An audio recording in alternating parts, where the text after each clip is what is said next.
Welcome to the Circuit of Success Podcast. The Circuit of Success Podcast. With your host, Brett Gilliland. Brett Gilliland, Visionary Wealth Advisory. The Circuit of Success Podcast. Let's start the show. I'm doing great, Brett. And I was listening to one of your podcasts before, and there was a Green Beret talking about imposter syndrome. So that set the bar high for all of us, didn't it?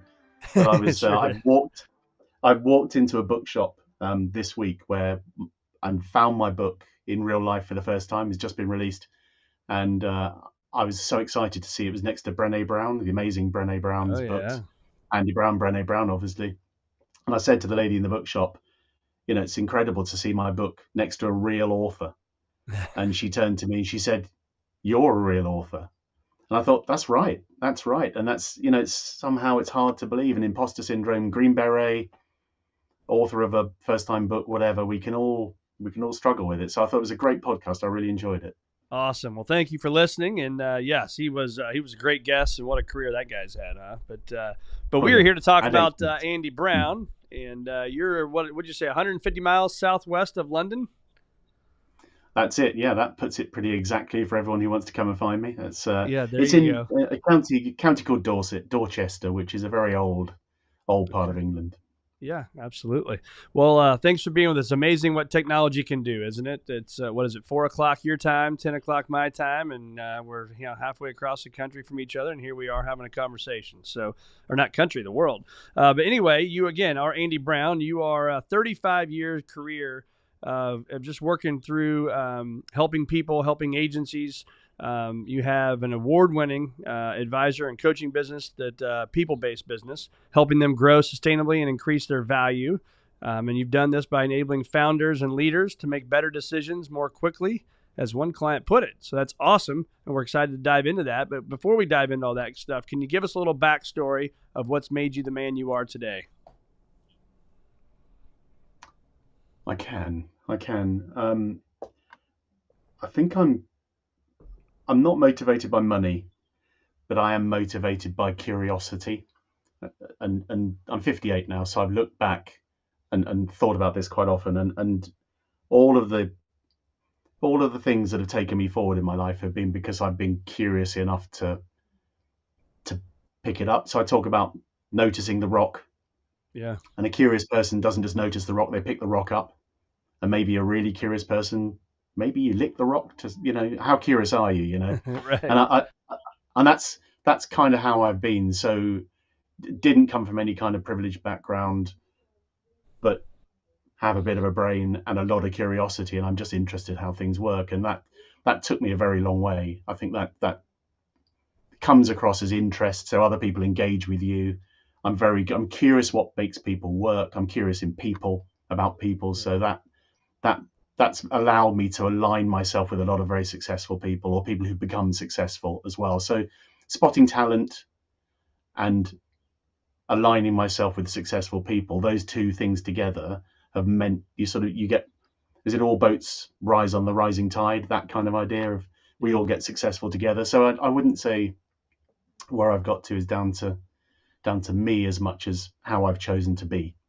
Yeah. Were you curious like that as a child, maybe? Utterly, to a very, very annoying degree. I think I would be out walking with my parents. You know, they were great walkers, and they'd be ambling off into the distance, and I'd have stopped and be looking at something in a puddle, or picking something off a tree, or eating something poisonous once or twice. You know, I think I was an irritating kid, because, you know, I've got kids. Well, they're not now; they're all grown-ups. But, you know, I was the kid that kept asking the questions. Why? You know, why does that happen? And why is this? And why is that? But I was lucky that I had parents who saw that as a superpower, and they wanted that. They wanted to encourage it. So I don't think they got too frustrated. Not in front of me. Yeah, that's great. So the book is called The Emotional Overdraft. It's 10 simple changes for balancing business success and well-being. It's a #1 bestseller on Amazon, and it just came out this year. So, big golf clap for you right here that you are a #1 bestseller on Amazon. It's amazing. And I know you're helping entrepreneurs, leaders, founders with that, what you call the overdraft. And I know your mission here, I've got it written down, is to eliminate the damage inflicted on individuals, businesses, and communities from the avoidable burden of emotional overdraft. So let's dive into that, man, because you're so right? So much of our businesses, our lives can be just kind of have that overdraft. So talk to us about why it's called the emotional overdraft and what made you write the book. Yeah, so an emotional overdraft is when we subsidize the success of our business at our own personal, mental, or physical well-being, with our own well-being. And everyone who's run a business, everyone who's run a team, any leader will recognize that behavior. I think it's the research I did proved it. Almost everyone universally tends to subsidize the business's success through at their own cost. Yeah. And I've been a non-executive and advisor in businesses for the last dozen years. And before that, I ran creative agencies and creative businesses. And I utterly recognize that. So in the book, I talk about when I was sort of fairly early on, I was running a business. I'd work very, very long hours. I'd get home. My kids were tiny. So this is 30 years ago. And I'd crawl. I remember distinctly crawling into bed next to them and just hugging my little kids and crying and thinking, I can't get this back. I've missed these incredible days with my kids. And it isn't inevitable. And there's a sense that if you run a business, you've got to be hardcore. You've got to get up at 5. You've got to hit the gym. You've got to work all the hours. You've got to smash through it. You've got to suck up the pain. And to some extent, that's true. And sometimes that's true. And like a financial overdraft, sometimes you have to go into the red. You have to borrow some money or some resources to get something done. But an overdraft is the most expensive borrowing you can get. It's the most ineffective way to run a business, and you should always pay it back. And it's the same with an emotional overdraft. If you sit in your emotional overdraft, if you're constantly damaging your well-being. So I'll give you an example. A classic example is, you're a sports fan. There are people that run businesses who I talk to daily who will say things like, I love playing tennis, but I haven't played for 6 months. Or, the gym is my place. I go to the gym and I plug back in and I love those endorphins, and I haven't been this week because I've been so busy.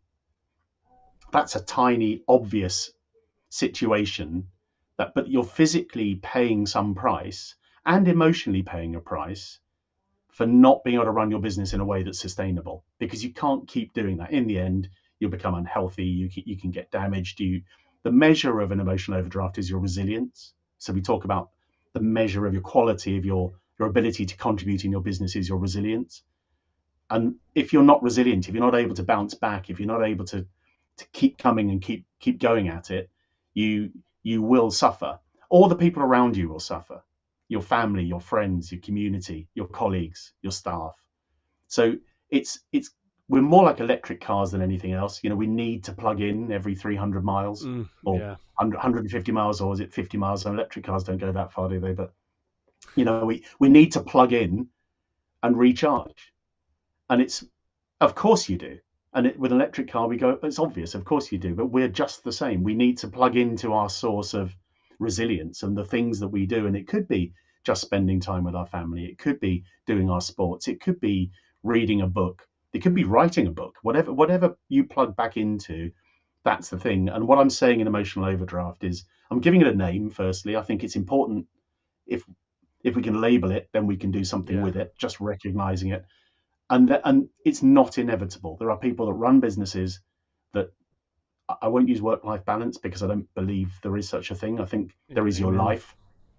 You work as part of your life if you need to, and it should be fulfilling and rewarding and contributory. So they're not one thing and then the other. You don't shut the door on work and then start your life.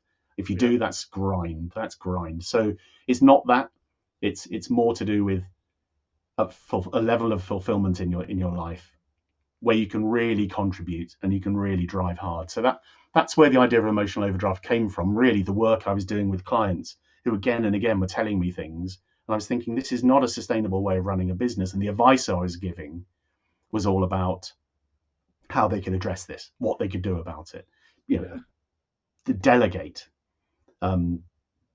Empathetic is great, but if you're empathetic to the point that you don't take holidays because your staff have kids and they need to be on holiday when their kids are on holiday, but you've got kids and you don't see them because you're being over empathetic. That's not a good thing. Yeah. So all the behaviors are good behaviors that I talk about in the book, but they can also be used for bad. We can also misapply them. And that's what's so good about, I think, an emotional overdraft is as quickly as you build one up, you can get rid of it. That's the brilliant thing about it, is you can instantly change it. Yeah, I love that. And there's so many thoughts there I have that you gave me some great questions we're going to have here in a little bit, but let's walk through that, because it's one thing to say, right, all the stuff and do, and well, I'm sorry, it's hard to do.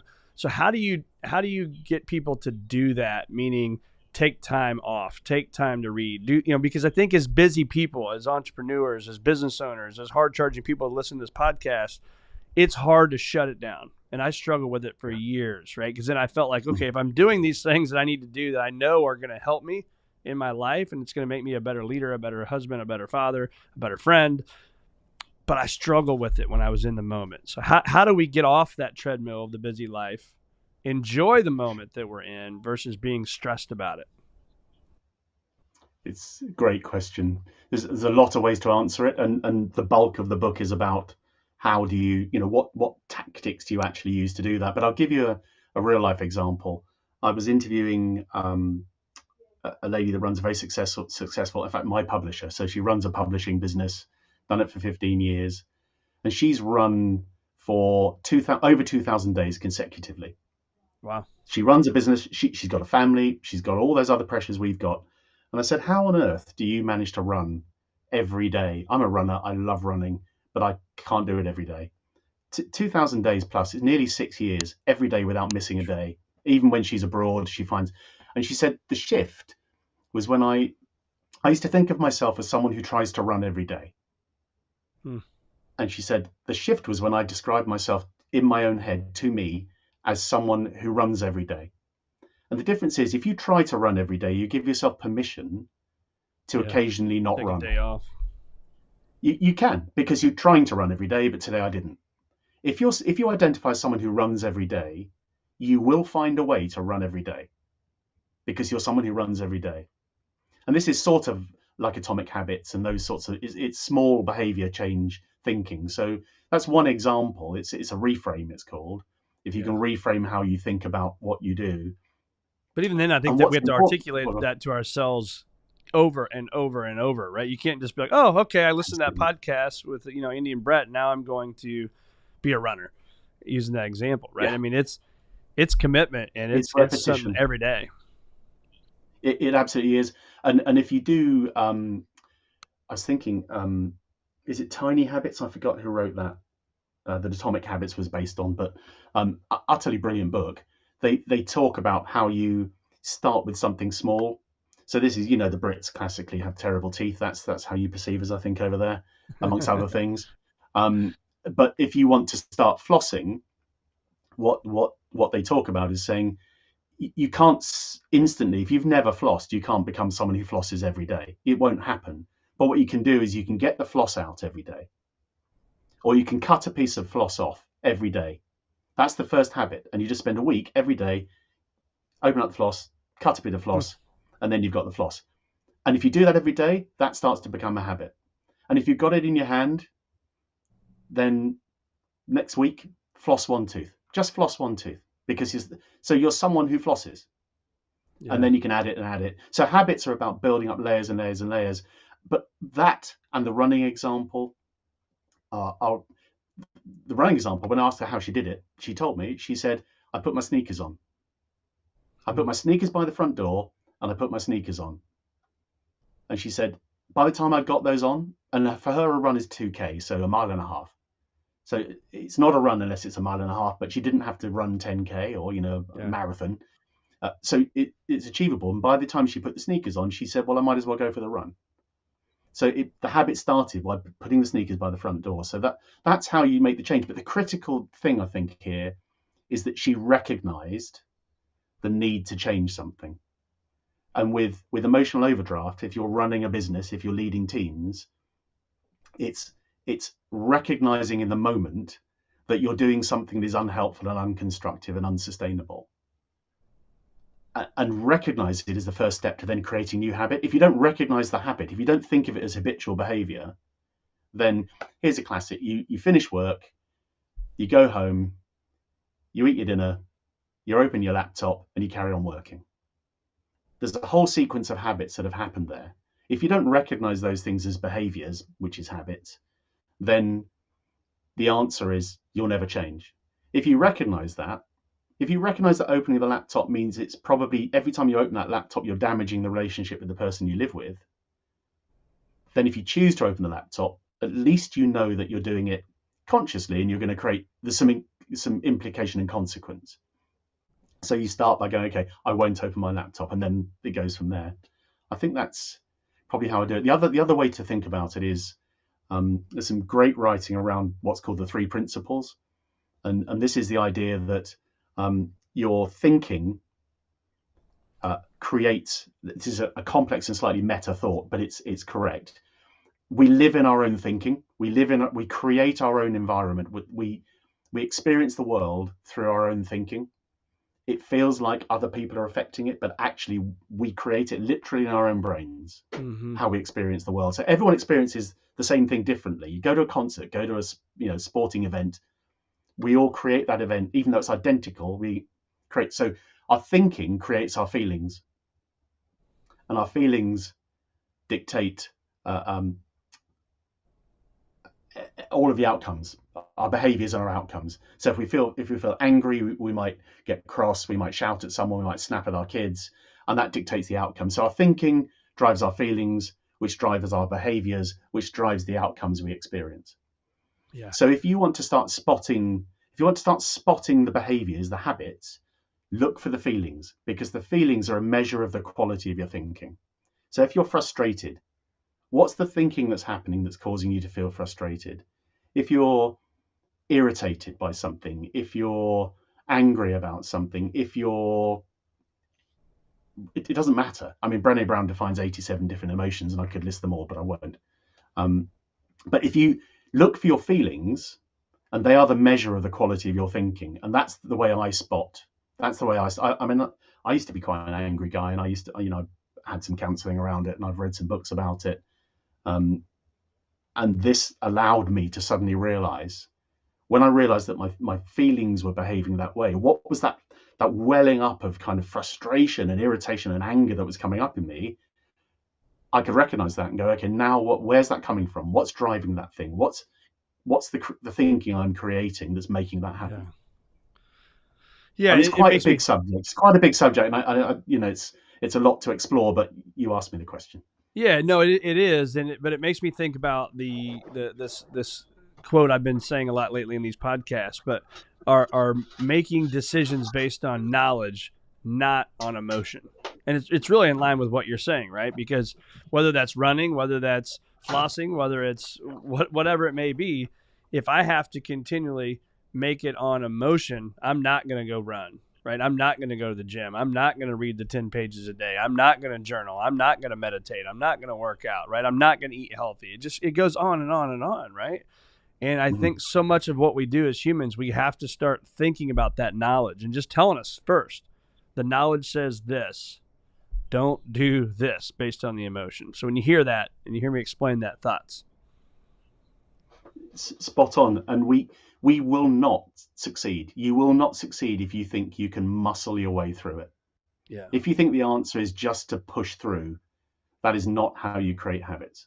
Yeah. The answer is to absolutely embed those things, is to understand what thinking's going on in your own head.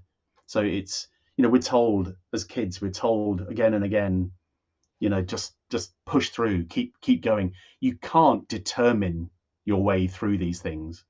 It has to become habitual. And in fact, I know we're not talking about other podcasts that you've had, but I was just thinking about the one with the Green Beret, and he talked about how when he went into fight, he wasn't scared because he'd trained again and again and again and again. It had become habit.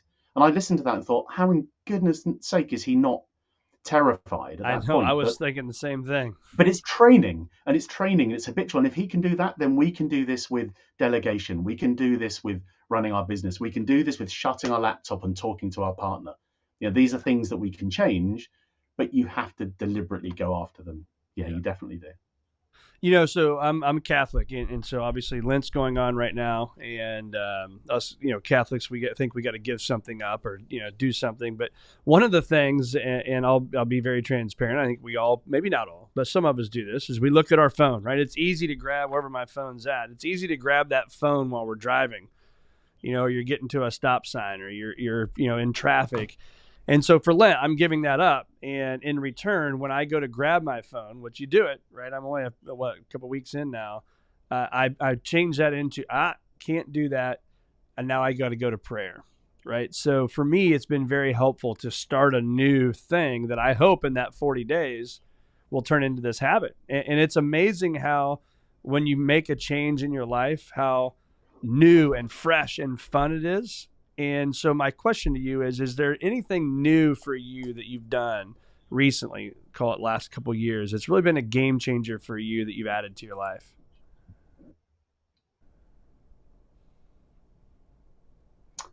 Yes. There's a couple of things immediately came to mind. One is running. I've always played sports, but I've been, if you wanted the heavy guy to run through the wall or to knock people over, that was the sport I tended to play, not the running, long distances. So running for me, I started with really, they say start with baby steps. I almost literally started by walking 5 kilometers to, I can walk. Yeah. I walk a lot. Yeah. But that's become a game changer for me. And because I don't run with music, I don't run with any noise. I live in the countryside. I run in our lanes and it's beautiful. And I think, and that's been powerful for me as a changing force. Definitely that. What else? Something else came to mind as well, but running definitely is right up there as something that's been a game changer. Are there other no miss items? Is writing. Are there other no miss items that you have? Sorry. I remember the other one now as well. So I stopped working on Fridays, and I write. So I didn't just take Friday off and sit on the couch and watch TV. I decided my wife would love it if we just went out together, but I don't do client work, but I do write. So I write a lot of articles. I wrote the book. I wouldn't have written the book if I hadn't taken that time out. Mm-hmm. And so every Friday I'm researching or writing articles, which I produce on LinkedIn and my website and so on. So that's been fabulous. And as a curious person, I run businesses where you get busy running the business. You're just in the business running it. You're not learning anything new. And for a curious person, that can become quite frustrating. And my own coach said to me, when do you give your curiosity scope? And so I took this day off and I go and research, and things that interest me, I jot down, and then I go and explore the things that are interesting me, and I see what happens with them. Quite often it's technology these days. I'm interested in all the different tech that's going on, but yeah, that's sacrosanct. Fridays, all my clients know, no client, once or twice a client will go, I know you don't work Fridays, but could we just have a conversation? They never do it twice. Yeah. So let's pause there for a moment. So I think it's really, really important what you've said. And, what's the old saying? If you find out what you do what you love for a living, you'll never work a day in your life. And so I think it's incredible that you said, I don't work on Fridays. That's how you led it. Okay. You led it with, I don't work on Fridays. But then what'd you tell us you did? Right. You're not going around and going up to London for the day and doing this and that and the other. You're not working. I'm using air quotes for those listening. But yet you're spending time researching. You're writing, right? That's your play. Like you're playing on Fridays is what you're telling yourself. But in reality, as some would call that work. But that's what I think is so cool. You're doing exactly what you love, but you're not calling it work. But I guarantee you that's making you better, which is making your clients better. Right? Undoubtedly true. Yes, that's undoubtedly true. And I am more current. I am more informed. I'm able to contribute more generally. And at my age, I'm trying to give back more than I'm taking. I think when you're in your 20s, you're okay to absorb and take more out, but at some point you've got to start putting it back, and that's my plan. So that's undoubtedly true. It's a great observation, Brett. Yeah, really good. I love that. Well, and it makes me think too, I used to call it guilt-free golf. So in my 20s and my 30s, I would want to go golfing on Fridays. And I would find the Fridays that would lead up that I had a great Monday, Tuesday, Wednesday, Thursday. And I did the things that I needed to do that would move the needle and whatever the needle needed to be moved at, right? Whatever that goal was or that thing was in my life at that time. And so, but when there was a Monday through Thursday that I wasn't doing the things I needed to be doing, Friday, the golf would be absolutely terrible, right? I would play terrible. I was stressed out. I was more mad that I was even out there because I knew I didn't do what I needed to do. So for anybody struggling with taking time, whether that's to write or to golf or to do something else, what I found is that guilt-free golf for me was do what I need to do Monday through Thursday, be super productive, right? Whether that's at home, in business, whatever it may be. Then I can go on Fridays and enjoy the heck out of that time playing golf with my buddies, right? So any guilt-free golf out there for you or anything like that that you know you need to do to make sure you're doing the things you can do so you can be in that moment on Fridays?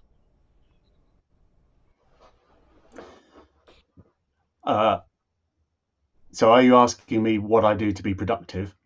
Yeah. Yeah. Or when you take time to go like, play, like when you take time to go play, whatever that play is, how do you do it without having that feeling of, oh man, I need to be at the office or I need to be doing this? I think I know that my play is me plugging in the electric car. My play is I go to the gym a couple of times a week. I have a personal trainer. I've rediscovered weights in the last few years, and I really love that. I do that without fail. I love walking. I as I say, live in this incredible countryside, and I walk a lot. I know that's me plugging back in, so I feel no guilt for that. I feel no guilt for that. Those are things that allow me to recharge, to boost my resilience, and to come back stronger. Also, we know that 10% of our thinking goes on in our conscious rather. So 90% of our thinking goes on in our subconscious. If you disengage, if you're doing something other than if you're trying to force your thinking into that front 10%, you're limiting your ability to create. And I know that when I'm running, or even when I'm doing weights in the gym, or I'm on a long walk in the rain, which it seems to do all the time in this country at the moment, when I'm doing that, what I'm actually doing is 90% of my brain is churning away, doing what it does, working hard, and it needs to be left alone to do that. So you can't force it. You can't make these things happen. So I don't think the book would have happened without that. So it's guilt-free because I know that I have to plug back in. Yeah, that's and I was going to ask you that. What do you look at to recharge your battery? It's like our phones, our cars, whatever it may be. You do have to recharge them, right? And I think it's important to do that. So let's talk about, you talk about 10 drivers of emotional overdraft in your book. So can you grab maybe a few of those and let's spend some time on what some of those emotional overdrafts are? Yeah. So and we've talked about empathy already. I think that's an interesting one. I think JFDI is one of my favorites, which is the editor told me I've got to say it's just flipping do it. It's but whatever your version of that is. But JFDI is the doer mentality. I just get stuff done. I'm a doer. I make stuff happen, and that's brilliant. When you're an entrepreneur, when you are founding a business, when you're running a business, when you're working in a business, the idea of being JFDI, just getting on with stuff, making stuff happen, is fantastic. But there are some consequences to that from an emotional overdraft point of view. And they are things like, if you're a doer and you just step in, quite often it means that you're stopping your team doing stuff. So you're micromanaging in all probability. And what that does, that diminishes the team members. That means that they don't take initiative, because they know you're going to step in and fix it anyway. They're not going to, and then you look up and you think, well, why have I got a team of people who are so passive? Why do my people not have ideas and get stuff done? Well, because you basically train them not to. If you're a doer. And the other thing is, if you're a doer, you're going to find it very hard to, just what we've been talking about, you'll find it very hard to unplug, or to actually, if we talk about the other way around, to plug into your power sources, because you'll go, I can't go to the gym. I've got stuff to do. You've got a to-do list. Everyone's got a to-do list. It's infinite. If you clear your to-do list, there's 1,000 more things that will come on your to-do list. So if you're a doer, you will never, ever finish doing. And if you identify with doing, you'll never, ever be able to recharge. Your resilience will suffer. So changing your relationship to that is absolutely critical. And I love JFDI. I think it's one of the ones that most of us can relate to most of the time. I would say so. I think duty is a strong one. The idea I'm sorry to interrupt you, but so let's go back to that Okay. JFDI. Is that a self-talk? Okay. Do you have that conversation with yourself, and you say the big word, the big F word, or is that like JDFI? Like, because for me, I talk to myself and kind of try to give myself that pep talk. Just freaking do it, right? Just freaking do it. So is that something that's powerful? You think that we've got to tell ourselves that? I think it's really important. I think procrastination is a crippling illness. It's a terrible thing, particularly if you're running a business. But there's also times when you have to say that's not the best solution. I was literally just talking to a CEO right now.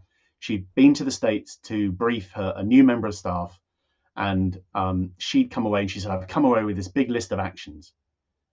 And I said, why have you come away with a big list of actions from a meeting with a new member of staff? You're the chief exec. You should have been, your reflex should be that they're going to pick those things up. What was your job in that meeting was to inspire that new member of staff, not to come away with a big list of actions. But she's a JFDI person. She gets stuff done. She's incredibly impressive. But the reflex, the habit needs to change.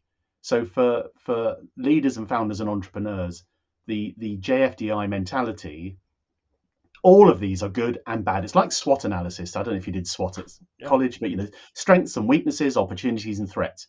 And if you could write one side, it wrote the other because they were just the opposite. And this is the same thing really with JFDI. It's a brilliant thing. I say it all the time. I hear myself talking to myself. I know I'm good at encouraging myself. I do swear at myself a fair bit, which if it comes out, people wonder if I've got a screw loose. But it's not always the answer.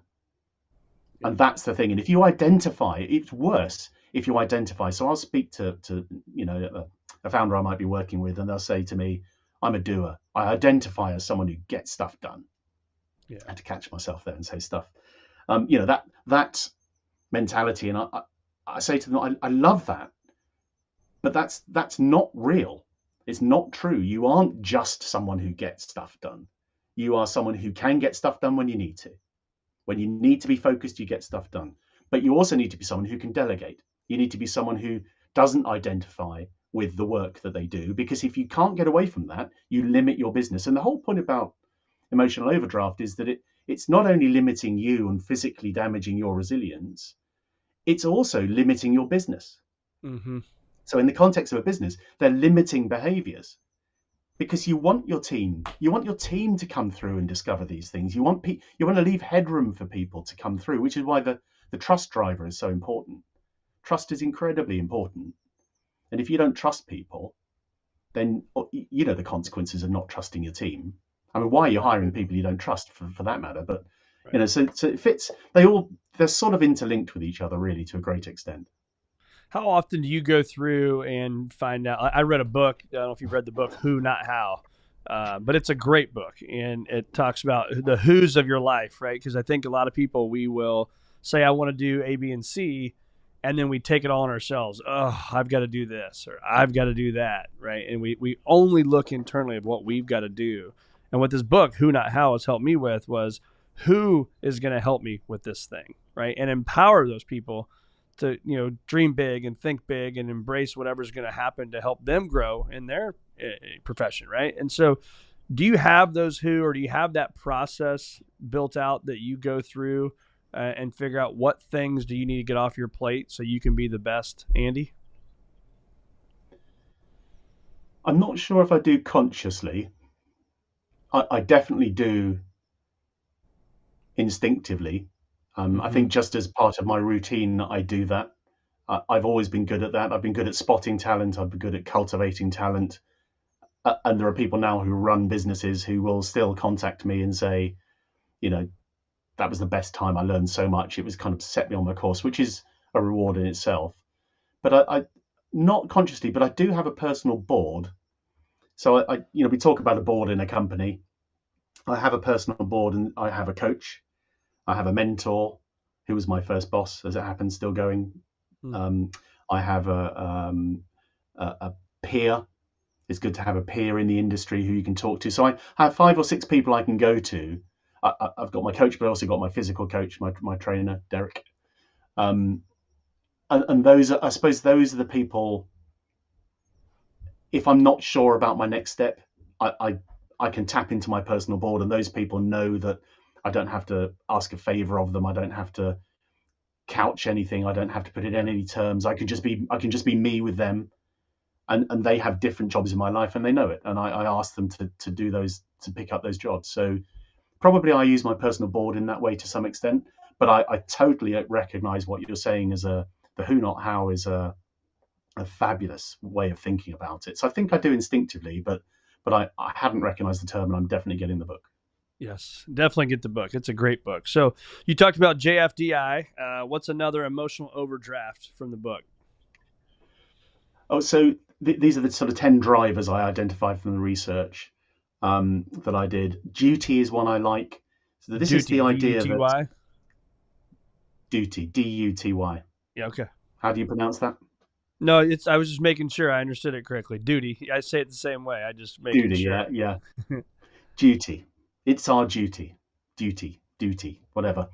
And that's the temptation to feel that I lead the company, so it should be difficult. It's meant to be hard. It's meant to be. I'm meant to find this taxing and difficult to do.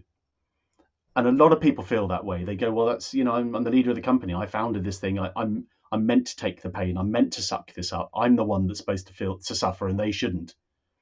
And that's such a prevalent view amongst people who run businesses. And yet that you stop for even a moment and reflect on that, you realize how unsustainable that is. Yeah. And lots of the clients I work with are, maybe 10 to 50, 60, 70 people. So reasonably small businesses. But they tend to when they start talking to me, it's because they've hit a ceiling. And that's normally because what they haven't recognized is the reason they keep hitting that ceiling is because they are limiting their own business through their own capacity. This feeling that they are the ones that have to take everything on. And it's extremely hard to let go of.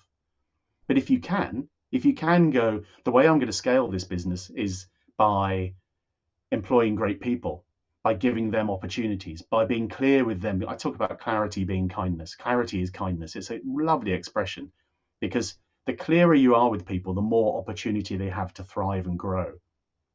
And money, even money. So a lot of founders, they get to a certain size by protecting the money. Mm-hmm. They almost feel like, I have to protect the money. If you're going to grow your business, you have to regard profit as fuel for growth.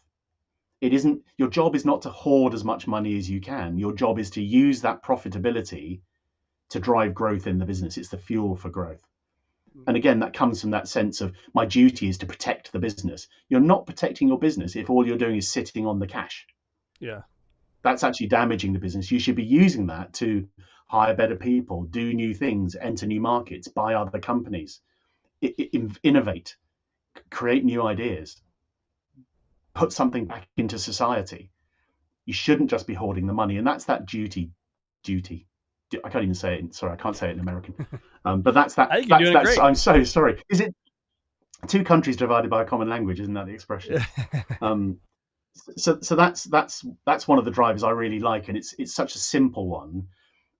We talk about behaviors and behaviors being so hard to change, and the challenge with behavior is that it's simple. I'm going to say on the book, it's 10 simple changes. They are simple, but there is nothing easy about changing behavior. Yeah. You talked early on about, changing habit. It is changing your behaviors is so damn hard. It's really hard. And that duty one is really deeply ingrained. I should take the pain before anyone else suffers. No, not really. And on the plane where they say, put your, if the masks drop down, put your mask on first and then put it on your kid. It's kind of, you have to tell people in a plane to do that, because we would go, our duty is to save our children. Yeah. Well, you're not doing them any good if you don't sort yourself out first. And it's a similar sort of thing within a business as well. So that's another That's one great. I really like that's easily missed. That's great feedback on that. So let's go with one more. So you got JFDI, we've got duty, and what else? We had empathy we talked about earlier as well, I think. I would say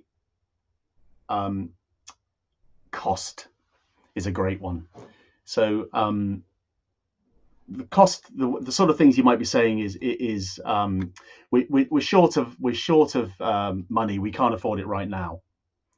And lots of business people I talk to say, it's all well and good, Andy. I would go and get some exercise. I'd take some time off. I'd go to the gym, but we're so busy because we can't afford to hire somebody, or we can't afford to create new products. So we carry on as we are. And yet, and if you sort of flip that round into profit, there's a good example I talk about in the book where a client of mine said they budgeted to hire someone and they were $4,000 a month, and they hadn't hired them in 3 months. It's difficult to hire talent at the moment. It's a changing world we're living in. There's complexity with post-COVID world we're reinventing so many rules. He'd spent 3 months not hiring anybody, and that meant that they were $4,000 a month. They were £12,000 in this case better off than they would have been if they'd hired the person. And he said to me, look at our bottom line. I mean, we've got 12 grand more here than we would have had. That's great news. And I said, but why did you decide to hire someone in the first place? What was it that made you decide you should hire someone? And he said, well, we've got new clients. Our existing clients were feeling neglected. We needed an account manager to come in and help support that side of the business. I've stepped in to do it. And so that's okay. So, well, but it isn't. Because what's happened is your clients are still feeling neglected. You've stepped in.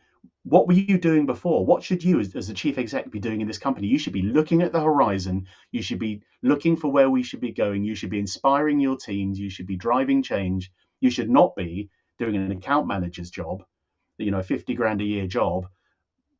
We've saved nothing. We've theoretically got £12,000 more profit, but you stopped doing really business critical things to do that. And yet you're telling me we can't afford to hire the person. We've saved that money. And so the cost thing is a bit of a perception challenge with emotional overdraft. It's there's always the cost. Someone somewhere is always paying the cost in terms of resources, time, emotional overdraft. Mm-hmm. And I talk about emotional overdraft being think of it as an invisible line in the P&L, in the profit and loss. You see your profit figure bottom right. I go to board meetings all month long. I look at a lot of financials. Bottom right-hand side, there's your profit figure. But there's an invisible line in there, which is the emotional overdraft, which is the cost that you've paid to subsidize that profit. And if you really, and that's at an emotional, physical level, but look at a business level, should you have been helping other new hires on board better so that they become more productive more quickly? What are the things you've neglected in order to do the thing where you said you were saving a cost? And I did in air quotes for people listening on the podcast. So it's cost is this, we can't afford it. You're paying it anyway. You're paying it somewhere, and it's not sustainable. So it's subtle, but it's another one of the drivers. And what I'm encouraging you is to recognize these things as they're happening. Those are your listeners. Recognize these things as you're doing it and as they're happening. And in recognizing it, in pausing even slightly, there's a chance that you might do something differently. Yeah. Because everyone listening to this knows how to run a business. Everyone who's running a business already broadly knows how to run a business. But it's about changing some of those behaviors, not just staying on the rails, following the habits, doing the things you always did, identifying as a doer. It's breaking that habit and going, could I do something differently? Could I delegate this time? Should I push harder? So the client that was doing that, I said, we're not working hard enough to hire this person. I think you believe you're saving money by not hiring this person. And you pointed out your profit to me. And I gave him a week's deadline. I said, I want you to hire someone within a week. And he said, well, that means we're going to have to divert resources. We're going to have to pay more commission to the recruiters. I said, yeah, but we're paying a cost to get, and he got that person hired in a week. Yeah. So, well, you can. I think it's also you got to work in your brilliance. Everybody has a brilliance. Everybody's got a unique quality, and so there's plenty of things. Could I do it? Absolutely, I could do that. But I choose to not do that. So I can choose to spend my time. And I keep saying choose the way I'm saying it because it is a choice, right? It is a choice to invest that dollar, right? And that's where we've got to focus as a leader is choosing to invest the dollar. And I remember back to when I was 23, 24 years old. I just had a terrible year as a financial advisor after a great year. And I said, you know what? I'm going to hire an assistant. My wife's like, what? How are we going to do that? Right. And here I am 24 years old. I said, I don't know how it's going to work. I don't even know how the hell I'm going to afford to pay for it. But I know what I'm uniquely qualified to do. And I'm not going to spend my time doing that stuff anymore. And I did it. It was scary. I didn't know how I was going to make payroll, but we did it. And we showed up every day. She showed up every day. And we've grown from there. And we just have kept hiring people. And every time you hire somebody, it's scary.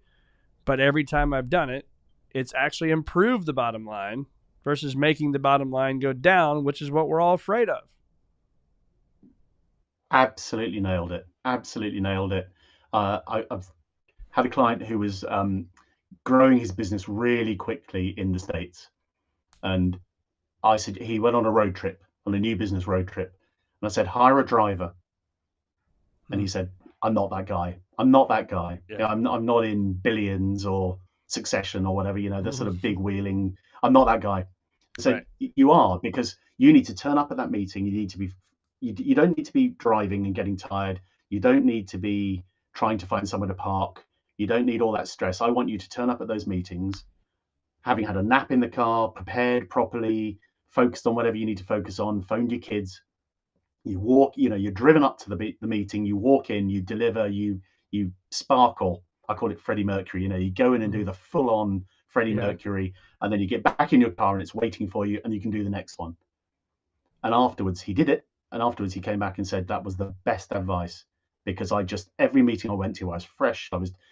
He was just thinking it was a cost, but the cost was actually the cost of how he would have underperformed in the meetings. So you're right. And there's quite a nice way of hacking this as well, I think, which is if you think about what you do every day, probably about 20% of your time you spend doing stuff that only you can do. So there's only Brett stuff. Brett can do this and virtually nobody else. The next 20% of stuff you do, it takes real talent, but there are talented people who can do it. The next 20% is stuff that is reasonably complex, but there's a lot of people that can do it with the right training. The next 20%, so the sort of 80% down, you've got things that a lot of people can do. And then the last 20%, you do every week, you do this every day probably. The last 20% is stuff that anybody could do. Absolutely anybody could do. So if you think you're spending 20% of your time doing stuff that only Brett can do, if you can get rid of the bottom 20% that anybody else could do, like your PA, you double the amount of time to spend on stuff that only Brett can do. Yep. You literally double the amount of time. 40% of your time is suddenly doing stuff that only Brett can do. What's the impact of that on your business? And that's what you saw as a 24-year-old. Instinctively, you understood that. But I get my clients to go through that exercise all the time, and their teams do it, and their reports do it, because you can always push that work down the system and hire very cheap, very keen, great attitude people who have no skills at all to do most of the stuff that you do most of the time. Yeah. We call it wrapping presents at Christmas. I had a chief exec who used to wrap presents for all of her staff at Christmas because she loved the idea of wrapping these presents. It took her days. I said, it's a lovely thing to do, but none of them are thanking you for wrapping those presents. Yeah. The thought is in the presents, not in wrapping the blinking presents. Pay your daughter or your niece or your babysitter to wrap the presents. Give them $20 and they'll do it happily. Yeah. This is the bottom 20%, and it's untapped potential in most people. Yeah. Well, it's funny you're saying thank you. They're not saying thank you for wrapping the gift. So I have, if my shameless plug here, Achieving a Future Greater Than Your Past journal that's on Amazon that I've spent 22 years of my life creating. But one of the pages on page 10, it talks about action priority matrix. And I have every 90 days, I go through this. What are the quick wins, right? What are the major projects that I'm going to be working on? What filler task am I still using my time for? They're just fillers, right? And then my thankless task, to your point, right? My thankless task. Nobody's saying thank you for this. And when I look at the top two, Brett needs to focus on the quick wins and the major projects. That's where I spend my time. And then down here, my filler task and my thankless task, I keep offloading that to other people, right? And that's where I have to spend my time. And again, now we're lifting other people up to their growing, right? And then they will also go through their filler tasks, their thankless tasks. Now let's download that stuff, right? And we just keep raising up. You mentioned earlier, all boats rise with the tide, right? If we keep all rising with the tide and we just keep working in our brilliance, great things are going to happen, which leads me to my final question for you is it helps us. You see this F greater than P. Our mission, my personal mission, our firm mission is to help people achieve a future greater than their past. So when you hear that, achieving a future greater than their past, what comes to mind for you? Curiosity. And I promise you, listeners, that was not set up. I think the way to have a future that's greater than your past is to be genuinely engaged and interested in what you're doing. Because if you stop and explore it, if you hold it, if you look at it from all sides, if you reflect on it, and you have a passion for things, you will do it better the next time. You will do something better with it. You will not. There's no such thing as a failure. I love the story about Pixar, who I think their biggest grossing film ever was Toy Story 2. Yeah. And it was immensely commercially successful. They regarded it as one of their biggest failures because they hadn't failed when they were making the film. It just went the production was fantastic and easy and straightforward.